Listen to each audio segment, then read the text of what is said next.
L'81esima Mostra internazionale d'arte cinematografica di Venezia porta il tutto esaurito negli hotel in città, non solo al Lido che è pienissimo, anche nel centro storico.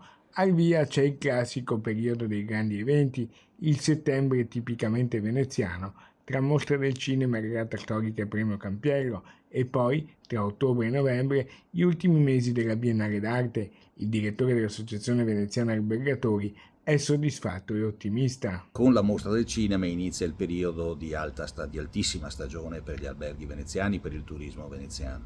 Si tratta di quel turismo alto spendente, di qualità, che verrà a Venezia per la mostra del cinema, per gli eventi, per gli ultimi mesi della Biennale e che riempirà gli alberghi di Venezia e la città. Si tratta dei mesi di settembre e ottobre e ormai questo periodo di altissima stagione sconfina fino a metà novembre.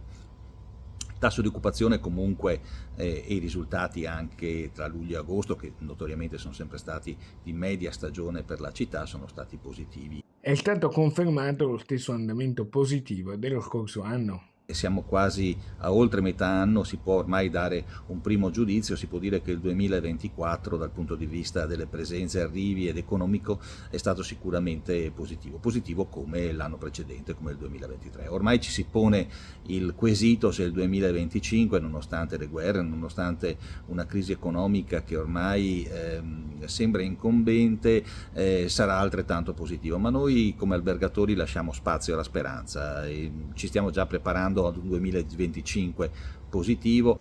Alle porte, nelle strutture ricettive, tanti investimenti, anche negli hotel di lusso. Lo stiamo facendo con moltissimi investimenti, sono tanti gli alberghi che sono chiusi perché stanno ristrutturando e stanno salendo di categoria, sono molti gli alberghi che stanno progettando di fare la stessa cosa nel prossimo futuro, ma sono anche tanti gli alberghi magari di categoria minore che stanno anche investendo, cercando di migliorare la qualità dell'accoglienza e quindi ci stiamo preparando al 2025 stellare.